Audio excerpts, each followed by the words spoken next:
Bismillahirrahmanirrahim. Saya dimana-manapun kalau mula untuk bercakap, yang membantah saya mulanya adalah speaker.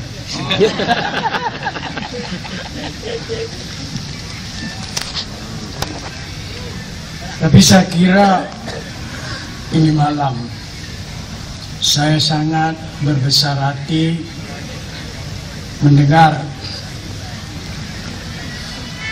Wabiliang tadi untuk bercakap dengan penuh isi semangat dan turut memperjelaskan hal-hal yang sedang berlaku sekarang dan mempercayai bahwasanya demokrasi yang ada ini sekarang ini adalah rusak dan kita harus membetulkannya.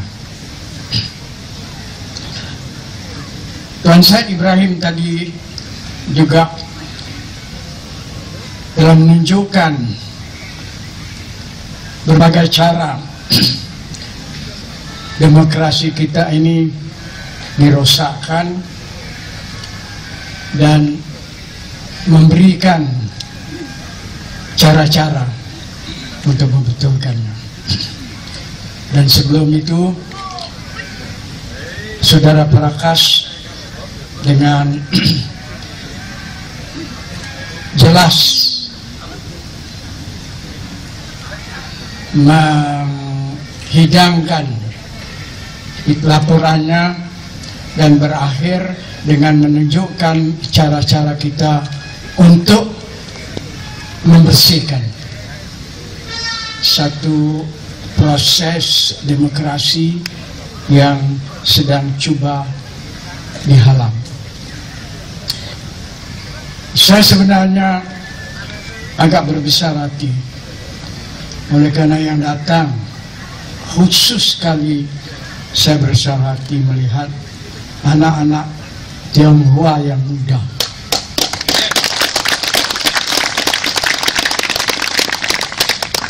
Saya sendiri sebenarnya mengidamkan ini. Oleh sebab yang sudah-sudah, bila ada acara-acara seperti ini, saya melihat hanya orang Melayu saja. Dan saya paham, bukan saya tidak paham, bahwasanya orang Tionghoa sebenarnya menyadari apa yang sedang berlaku. Cuma mereka agak berhati-hati. Sebab kita mempunyai kelompok pemimpin di atas yang selalu coba menyalakan api perkauman. Tapi alhamdulillah sekarang anak-anak muda Tionghoa dalam Bersih 3, saya sangat bangga. Sebab saya pikir kita telah membiarkan negara kita rencet selama 55 tahun. Kita tidak harus membiarkan itu berlaku. Kita tidak harus membiarkan hanya satu kelompok golongan yang tertentu memanfaatkan landas demokrasi secara yang tidak adil. Dan karena itu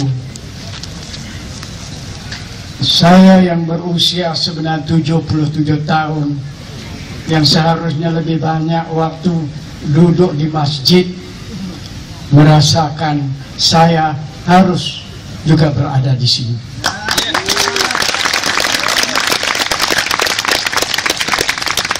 Dan saya sangat berbesar hati dengan gerakan untuk menentang linasi.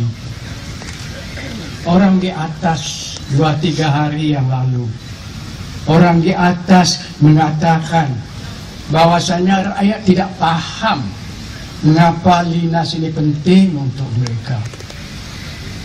Dan mereka menjelaskan hal-hal yang cantik saja, yang murni saja. Mereka seolah-olah mengetahui bahwasanya kilang ini akan membawa kebahagiaan saja. Padahal contoh-contoh yang lalu menunjukkan bahwasanya kita sendiri tidak tahu. Kalaulah kilang ini tidak sedia diterima di Australia, tidakkah kita harus berpikir mengapa kita harus menerimanya di sini?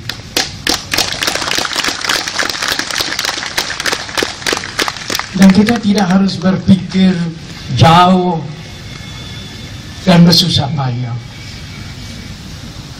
Kita hanya pikir, kenapa di tempat orangnya itu tidak mau diadakan, di tempat kita yang mau diadakan? Kita mesti membantahnya. Dan untuk itu saya akan membacakan sebuah puisi yang saya tulis Oktober yang lalu. Gebeng yang luka.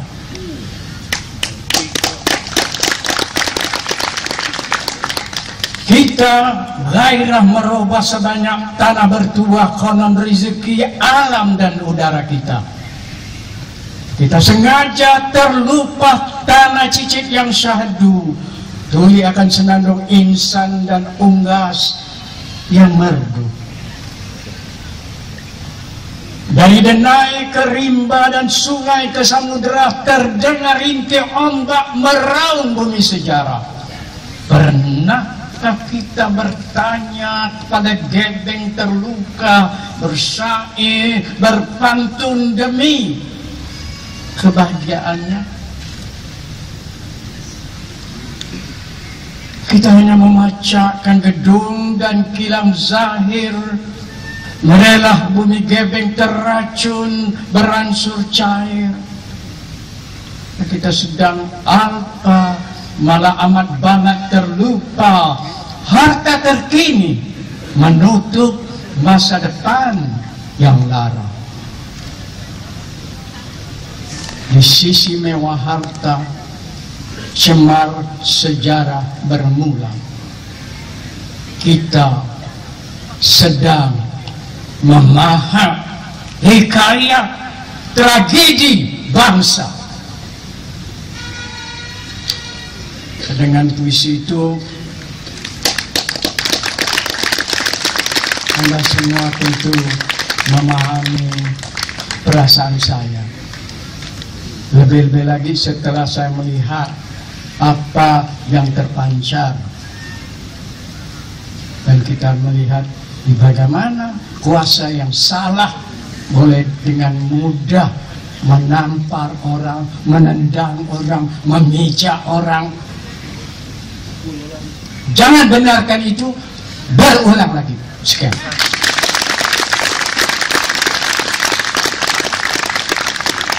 Terima kasih Pak Samad.